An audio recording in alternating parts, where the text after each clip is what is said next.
ये lecture 5 minute का lecture मैं शूट कर रही हूँ। तुम्हारा 1 घंटे में पेपर है।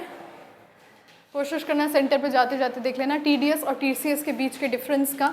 इस चैप्टर में से जो चीज़ें इंपॉर्टेंट थी, जो सेक्शंस इंपॉर्टेंट थे, वो मैंने तुम लोग को असाइनमेंट में दे दिया था, होमवर्क में दे दिया था।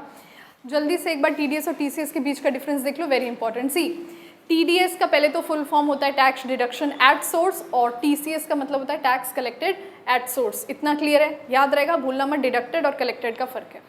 सबसे पहले हम टीडीएस की बात करते हैं। टीडीएस क्लियर होगा तो टीसीएस भी क्लियर हो जाएगा। बहुत ध्यान से समझिएगा स्टूडेंट्स।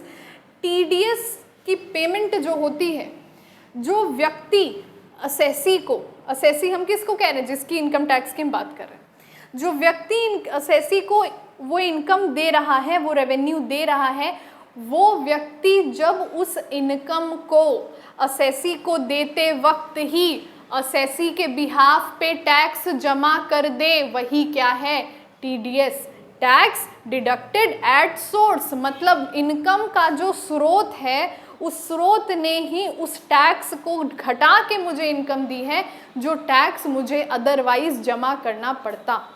उसके बाद टीडीएस के बारे में एक और समझो। टीडीएस जो है गवर्नमेंट ट्रेजरी अकाउंट में जमा होता है और इसका एक प्रिस्क्राइब्ड टाइम लिमिट है। इसके साथ ही साथ टीडीएस के प्रिस्क्राइब्ड रेट्स हैं जो तुम लोगों ने पढ़ रखे हैं, ठीक है। वो रेट्स पढ़ने हम नहीं बैठेंगे, 30 रेट्स हैं, टाइम हमारे पास 5 मिनट है। अच्छा, दूसरी बात समझो कि टीडीएस का सबसे इंपॉर्टेंट एग्जाम्पल्स मैंने 4-5 बताए थे। सैलरी, ब्रोकरेज, कमीशन, रेंट था एक, रेंट और interest. Salary, brokerage, commission, rent, interest, professional fees was also there. ये 6 सबसे मुख्य उदाहरण हैं। इसके बाद एक और बात समझना, बहुत important, TDS is deducted by the pair या बायर। पेयर जो पे करता है और पे जो रिसीव करता है, तो ये पेयर द्वारा या खरीदार द्वारा ही जमा कर दिया जाता है। खरीदार कब जमा करेगा? गाड़ी ले रहे हो, एसयूवी ले रहे हो, बड़ी बड़ी मशीन्स ले रहे हो 5-6 लाख के, तब। और टीडीएस की जो सबसे इंपॉर्टेंट बात है, इसको ज़रा समझ लेना, हर महीने के 7 तारीख को ये डिपॉजिट कर दिया जाता है।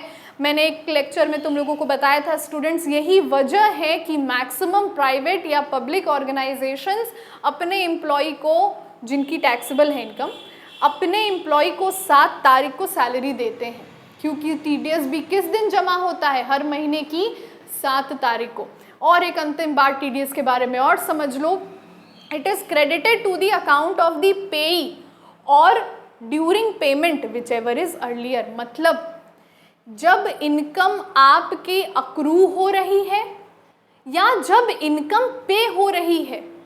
मान लो तुम्हारी इस महीने की सैलरी बनी, बॉस ने बोला कि ऐसा है, तुम्हारे स्टाफ का नाम लेकर, कि भाई देखो हम तुमको अगले महीने में सैलरी दे देंगे, पर अक्रू तो इसी महीने हो गई थी ना।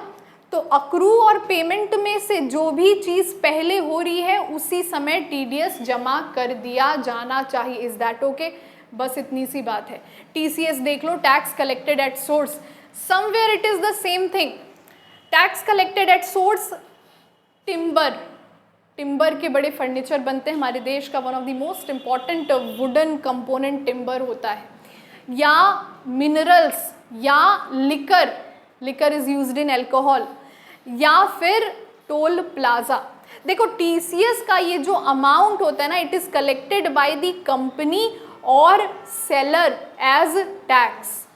जो बेचता है उसके द्वारा ये कलेक्ट कर लिया जाता है। और जनरली, मैं नहीं कह रही हूँ कि हमेशा, 80% ऑफ केसेस ये नेचुरल रिसोर्सेज में लगता है। पुष्पा मूवी में वो जो चंदन के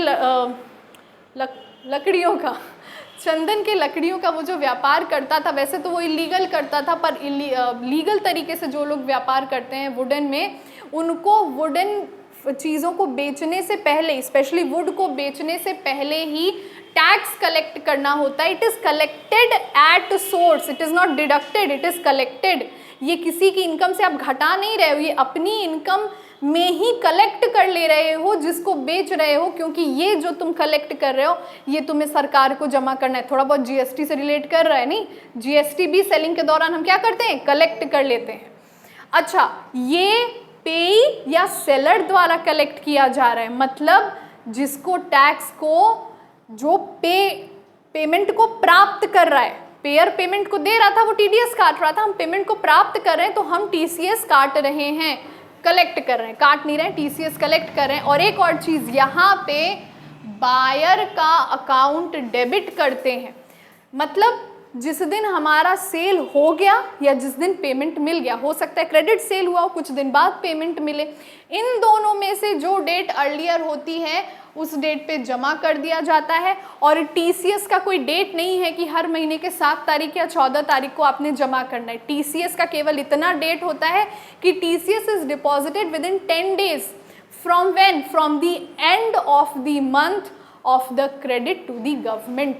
मतलब जिस दिन आपको टीसीएस की प्राप्ति हो रही है उस दिन से 10 दिन के अंदर अंदर आपने टीसीएस को फर्निश करके फाइल कर देना। Is that okay? Okay class.